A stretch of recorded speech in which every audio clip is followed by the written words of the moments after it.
एक जेम्स नाम का लड़का रहता है जो कुछ नहीं रहता है, लेकिन अपने मेहनत से वो दुनिया का सबसे बड़ा हीरो। विश्व के 7 करोड़ लोगों में मेरा रैंक 70वां आया है। मिस्टर बिल गेट्स जिनका रैंक 2200 है, उनसे भी मेरा रैंक ज़्यादा है। मिस्टर एलॉन मस्क जिनका रैंक 131 है, उनसे भी मैं आगे निकल गया। मिस्टर मुकेश अंबानी जो अभी फ़िलहाल भारत के सबसे अमीर आदमी हैं, उनका रैंक 600 के करीब आया है और मेरा सिर्फ 70। यही कहूँगा कि ये तुम्हारी लाइफ है, तुम अपने हिसाब से इसे चला सकते हो। गलत चीज़ों में ध्यान लगा के तुम पहले ही फेल हो चुके हो, अब अगर फिर से करोगे तो भगवान भी दूसरा मौका नहीं देती है। एक ही बार गलती करो, और जो भी गलती करो 13 साल की उम्र में, जिस उम्र में बच्चों को अपना लक्ष्य के बारे में नहीं पता होता है, उस उम्र में एक लड़का 56 स्टार्टअप कर चुका है। और आगे कितने करेगा अभी कोई उम्र की सीमा नहीं है, क्योंकि मात्र 13 साल महज आपकी एज है।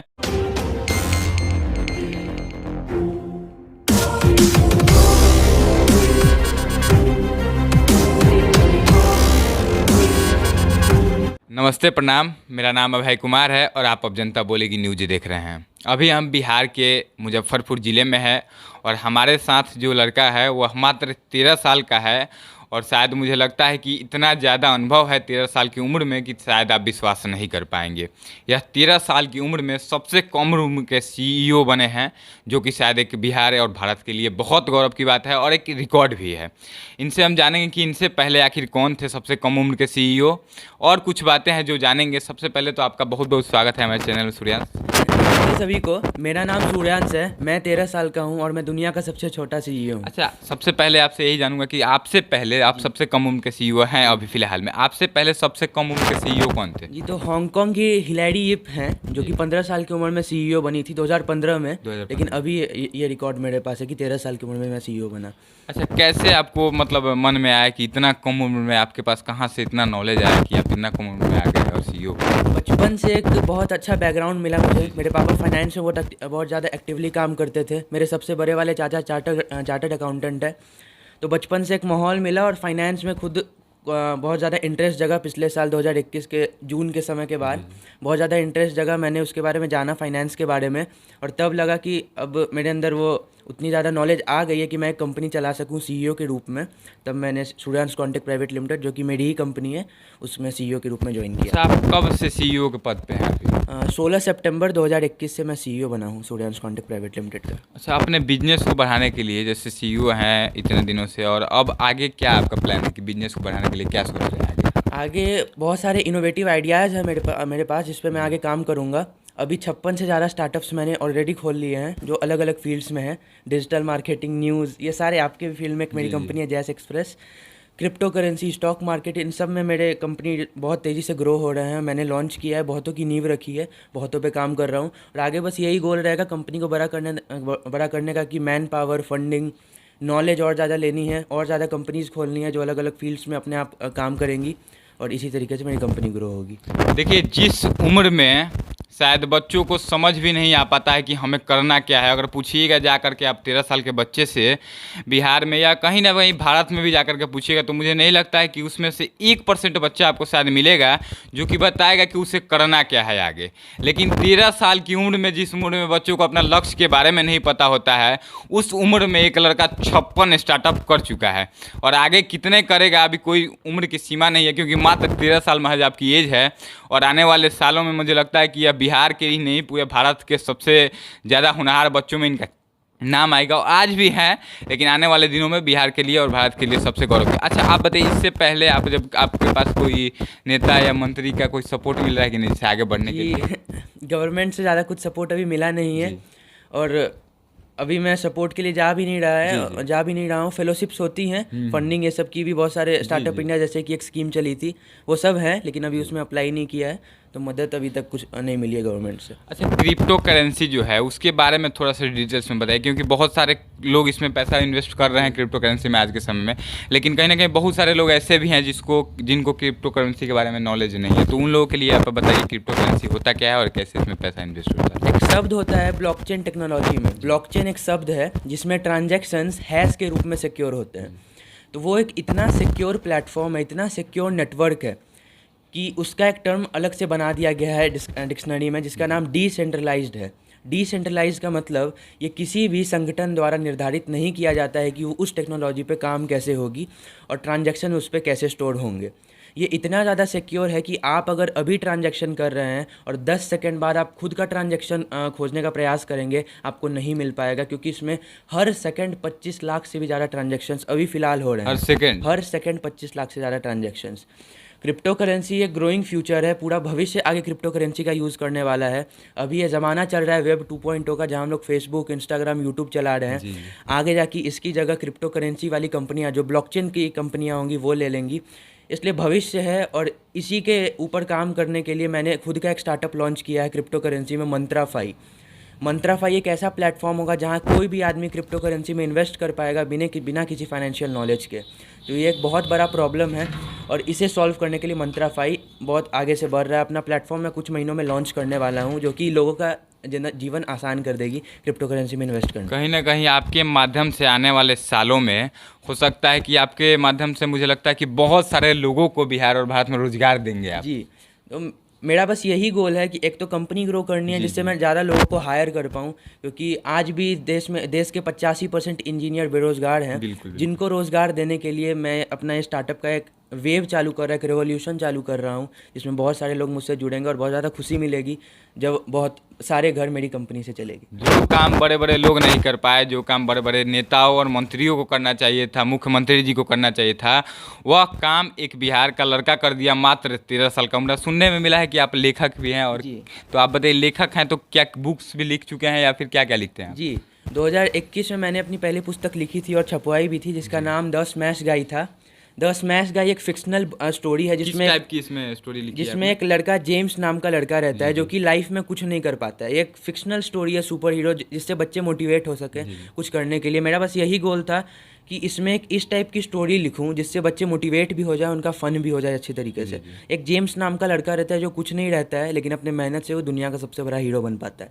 इसी टाइप की स्टोरी है, और जिस पे लोग अभी अच्छे से उसे पढ़ रहे हैं और पसंद भी कर रहे हैं इस किताब को। और अभी फ़िलहाल मैं अपनी दूसरी किताब भी लिख रहा हूँ, जो कि फाइनेंशियल बुक होगी, जिस पे मैं stock market, crypto currency, trading, business, investment, इन सब के बारे में मैं डिस्कस करूँगा। और लोग उसमें, अगर वो किताब जो भी पढ़ लेगा, वो जीरो से हीरो बन सकता है बिजनेस के फील्ड में। बिल्कुल। और आपने सबको पीछे छोड़ दिया है, जैसे बिल गेट्स हैं और भी कई बड़े दिग्गज हैं जो कि रिचेस्ट हैं। किस फील्ड में आपने पीछे छोड़ा है, जरा उनके बारे में बताइए। टेक क्रंच अमेरिका की लीडिंग मीडिया एजेंसी है, और उसी की सब्सिडियरी कंपनी जो कि ये डाटा रखती है, उसका नाम क्रंच बेस है। क्रंच बेस पे पूरे दुनिया के 7 करोड़ एंटरप्रेन्योर और बिजनेसमैन्स का डाटा है, जिसमें मेरा रैंक 70 आया है। 70 पूरे विश्व में? पूरे विश्व के 7 करोड़ लोगों में मेरा रैंक 70वां आया है। मिस्टर बिल गेट्स, जिनका रैंक 2200 है, उनसे भी मेरा रैंक ज़्यादा है। मिस्टर एलॉन मस्क, जिनका रैंक 131 है, उनसे भी मैं आगे निकल गया। मिस्टर मुकेश अंबानी, जो अभी फ़िलहाल भारत के सबसे अमीर आदमी हैं, उनका रैंक 600 के करीब आया है, और मेरा सिर्फ 70 आया है। बताइए, एक लड़का जो कि 13 साल उम्र में, मुझे नहीं लगता है कि मुझे पास ज़्यादा सवाल हैं इनके लिए। सवाल इतने कम पड़ गए कि हमें सवाल लिखने की ज़रूरत पड़ गई। और कहीं ना कहीं इनके बारे में शायद जो लोग नहीं जानते हैं, जानने के बाद आप गौरव महसूस करिएगा, अपने आप को महसूस करिएगा कि आप बिहार में रहते हैं। और बिहार का ही लड़का एक है जो 13 साल का उम्र में, जिस उम्र में बच्चों को कुछ समझ नहीं आता है, उस उम्र में 56 कंपनियाँ खोल चुका है। और बिल गेट्स जैसे अमीर लोगों को, और मुकेश अंबानी जो कि भारत के सबसे अमीर हैं, उनको पीछे छोड़ दिया है। और आगे पता नहीं कितने इतिहास से लड़का रचेगा, वो तो समय आप देखेंगे। लेकिन मैं ज़रूर चाहूँगा कि आप इनकी सोच को ज़्यादा से ज़्यादा लोगों तक पहुँचाइएगा, क्योंकि मुझे नहीं लगता है कि ज़्यादातर लोग इनके बारे में जानते हैं अभी। लेकिन जानिएगा, क्योंकि ज़्यादातर लोग फ़ोन तो चलाते हैं, लेकिन देखेंगे क्या, तो आपको पता ही है कि शॉर्ट्स वीडियो देखेंगे, रील्स देखेंगे। कहीं ना कहीं सही बात मैं बोल रहा हूँ कि नहीं? जी, तो सोशल मीडिया एक पॉइंट में अच्छा भी है और एक पॉइंट में गलत भी है। आप उसका इस्तेमाल कैसे करते हैं? आप इस्तेमाल कैसे करते हैं, वही आपका लाइफ आगे डिसाइड करता है। क्योंकि आज भी लोग अपना 75% टाइम सोशल मीडिया पे ही दे रहे हैं, चाहे कोई भी इंसान हो। जी बिल्कुल सही बात है। तो उस पर आप देखते हैं, कभी कोई अजीब टाइप की चीज़ भी आ जाएगी, कभी कोई अच्छा चीज़ भी आ जाएगा, जिसमें आपको एक केस स्टडी देखने को मिलेगी, कोई लाइफ में जो सक्सेसफुल हुआ है उसके मोटिवेशनल कोट्स मिलेंगे। तो उस टाइप की चीज़ों का अगर आप जो कंटेंट देखते हैं, आपकी लाइफ भी उसी प्रकार की होने लगेगी। आप अगर दिन भर मोटिवेशनल कोट्स पढ़ेंगे, तो आप जो भी बोलोगे उसमें से लोगों को मोटिवेशन मिलने लगेगा, क्योंकि आपका एक नेचर वैसा बन जाएगा। आप उस पर अगर कुछ गलत देख रहे हो, तो आपका स्वभाव ही गलत बन जाएगा। आप गुस्से में रहोगे, एरोगेंट, आपके अंदर लालच आ जाएगा कुछ भी चीज़ करने का। तो ये सब गलत बात है सोशल मीडिया को लेके।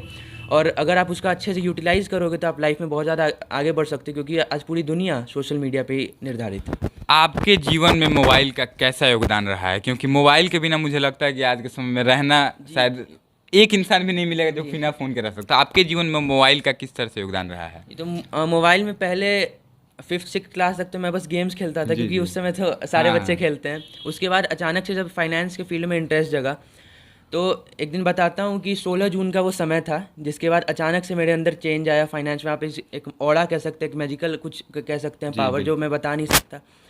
मैं रोज़ गेम्स की वीडियो देखता था। उस दिन अचानक मैंने टाइप किया, फाइनेंस का एक टर्म होता है आपको फंडिंग करके, जो सारे लोग जानते हैं, उसको मैंने सर्च किया। उसके बाद आज तक मैं कभी फाइनेंस को ऐसा हुआ नहीं कि मैं इग्नोर कर रहा हूँ। दिन भर मैं कुछ ना कुछ सीखते रहता हूँ फाइनेंस के बारे में, क्योंकि ये एक ऐसा गहरा सागर है जो कभी ख़त्म नहीं हो सकता, इतना ज़्यादा नॉलेज है। तो मोबाइल का मैंने अच्छे वे में यूज़ किया, तो आज मैं यंगेस्ट CEO बन गया।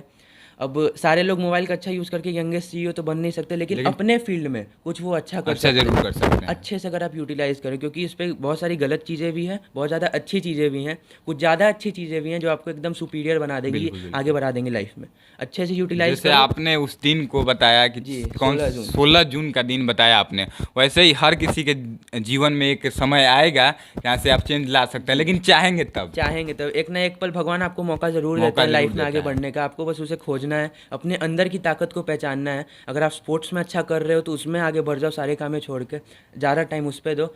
अगर आप फाइनेंस में अच्छा हो तो फाइनेंस में आगे बढ़ो। अगर आप स्पीकिंग में अच्छा हो तो स्पीकिंग में आगे बढ़ो। सिंगिंग में अच्छा हो तो सिंगिंग में आगे अच्छा करो।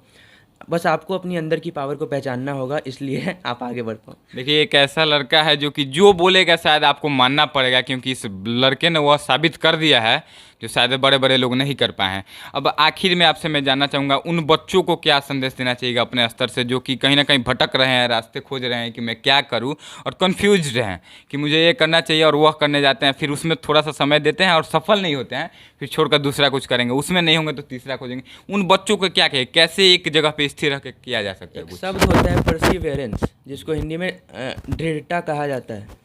तो अगर आप उस पर दिमाग लगा रहे हैं, अगर आपके अंदर पेशेंस है कोई भी काम करने का, तो आप अच्छे से लाइफ में आगे बढ़ पाएंगे। और जो बच्चे रास्ते भटक गए हैं, उनके लिए बस मैं यही कहूँगा कि ये तुम्हारी लाइफ है, तुम अपने हिसाब से इसे चला सकते हो। गलत चीज़ों में ध्यान लगा के तुम पहले ही फेल हो चुके हो, अब अगर फिर से करोगे तो भगवान भी दूसरा मौका नहीं देती है। एक ही बार गलती करो, और जो भी गलती करो उससे सीखो। आप किसी भी अरबपति को आगे बढ़ते देखोगे, उनके लाइफ में एक सबसे बड़ा गुण होता है फोकस, ध्यान। आप कोई भी काम कितना ज़्यादा कंसंट्रेशन से कर रहे हो, वही आपका लाइफ डिसाइड करेगा। जितना ज़्यादा ध्यान लगाओगे उस चीज़ पे, आप उतना ज़्यादा उसमें आगे बढ़ते जाओगे और उत्तम होते जाओगे अपने फील्ड में ही। तो किसी के भी गलतियों से सबसे पहले सीखो। मैं भी कुछ गलत बोल रहा हूँ तो उससे भी सीखो, मैं कुछ अच्छा कर रहा हूँ उससे भी सीखो। मेरे अंदर की कमियाँ निकाल के सीखो। और लोगों को जिन भी लोगों से तुम मिल रहे हो, सबसे पहले तो जैक मा, जो चाइना के बहुत बड़े अरबपति हैं, अलीबाबा नाम की कंपनी चलाते, बहुत बड़ी कंपनी है वो कहते हैं अगर तुम एक रूम में बैठे हो और तुम उसमें सबसे ज़्यादा तेज़ हो तो अपने कमरे को ही बदल दो। क्योंकि अगर आप सबसे ज़्यादा ऊपर हो तो आप किसी को अपने नीचे भाव ही नहीं दोगे, आप बात ही नहीं समझोगे। तो इसलिए आप ऐसे रूम में जाओ, ऐसे समाज में बैठो, ऐसे लोगों के सामने बैठो जो आपसे ज़्यादा तेज़ हैं और आपको कुछ ना कुछ सिखाते रहेंगे। देखिए, बहुत बड़ी बात उन्होंने कह दी बातों बातों में ही, कि कहीं ना कहीं अपने से बड़े लोगों के साथ जब आप रहते हैं ना, तो आप कहीं ना कहीं सीखते हैं, क्योंकि आपको वहाँ गिल्टी फील होगा कि देखिए मेरे से बड़े लोग यहाँ में पीछे चल रहे हो, तो आप पकड़ने की प्रयास करेंगे। और आप कहीं ना कहीं उसमें जब आप उनको पकड़े या नहीं पकड़े, लेकिन कहीं ना कहीं आप कुछ ना कुछ जरूर पकड़ लेंगे जिससे आप सफल हो सकें। एक जगह का भी ऑरा होता है जो लोगों को अंदर से मोटिवेट करता है। मेरे साथ तो मुझे लगता है यही हुआ है, क्योंकि फाइनेंस का एक बैकग्राउंड था, बिजनेस बैकग्राउंड नहीं है, फाइनेंशियल बैकग्राउंड है। उसी से मोटिवेट होकर काम कर रहा हूँ और अपना समाज बदलो। मैंने कहा कि अगर आपसे ज़्यादा तेज़ लोग नहीं हैं, आपके दोस्त या फिर तो आपको लगेगा कि आपका सीमित हो गया, मैं सबसे ज़्यादा तेज़ हूँ और इससे आगे कुछ बढ़ना ही नहीं है। अपने माइंडसेट को कभी छोटा मत रखो, दिमाग में छोटा सोचना ही नहीं है, एकदम ऊपर का सोचो, आसमान में देखो, पैर ज़मीन पर रखो, आगे बढ़ते जाओ। आखिर में बस एक सवाल और लूँगा कि आपके जीवन में कहीं ना कहीं माता पिता का योगदान बहुत बड़ा रहा है, जिसके वजह से आप हैं यहाँ। तो बाकी के लोग जो माता पिता हैं, कहीं ना कहीं बच्चों पे उतना ध्यान नहीं दे पा रहे हैं, क्योंकि अपने जीवन में सब कोई व्यस्त है आज के समय में, चाहे फ़ोन लेकर के बात करें, लैपटॉप टीवी देखने में हुआ, चाहे सीरियल्स वगैरह। तो आपके जीवन में माता पिता ने किस तरह से सपोर्ट किया, और बाकी के जो माता पिता हैं इस बिहार के या फिर इस पूरे देश के, आप हीरो हैं, तो उन लोगों को बताइए कि कैसे अपने बच्चों को गाइड करें कि उनके बच्चे मतलब गलत रास्ते पर ना जाए। मैं बताना चाहता हूँ कि अगर मेरे माँ बाप, मेरी फैमिली ने मुझे सपोर्ट नहीं किया रहता तो मैं कभी भी यंगेस्ट सीईओ नहीं बन सकता। आप भी ये बात सोच सकते हैं कि 13 साल की उम्र में अगर कोई बच्चा 18 घंटा फाइनेंस पे काम कर रहा है, स्टार्टअप बना रहा है, आइडिया को इनोवेट कर रहा है, अच्छे से काम कर रहा है, तो कोई भी पेरेंट्स नॉर्मली सपोर्ट नहीं करते। वो कहते हैं पहले अपनी पढ़ाई कंप्लीट करो, MBA करो और तब आगे जाके किसी कंपनी का CEO बनो या स्टार्टअप करो। तो मेरे हिसाब से तो MBA का मतलब कि माल बेचना आता है। किसी को भी अगर माल बेचना आता है, कोई भी प्रोडक्ट बेचना आता है, तो वो खुद में एक MBA हो गया। और सबसे बड़ा MBA खुद का बिजनेस चलाना है। तो जो माँ बाप सपोर्ट नहीं कर रहे हैं उनके लिए कि अपने बच्चों का जो माइंडसेट है उसको कभी भी छोटा मत करना। अगर आप एक होता है, किताब आई थी रिच डैड पुअर डैड, जो कि बहुत फेमस हुआ था, हर बिजनेस पर्सन उसको पढ़ता है। तो रिच डैड का सोच यही होता है कि मैं एग्जांपल दूंगा कि एक पुअर डैड क्या होता है। अगर सामने में एक लैम्बोर्गिनी रखा हुआ है तो पुअर डैड कहेगा बेटा मैं इसे अफोर्ड नहीं कर सकता। अगर कोई रिच डैड है, माइंडसेट से जो अमीर है, वो कहेगा मैं कैसे उस लैम्बोर्गिनी को खरीदूं जो मेरा बच्चा खुश हो जाए।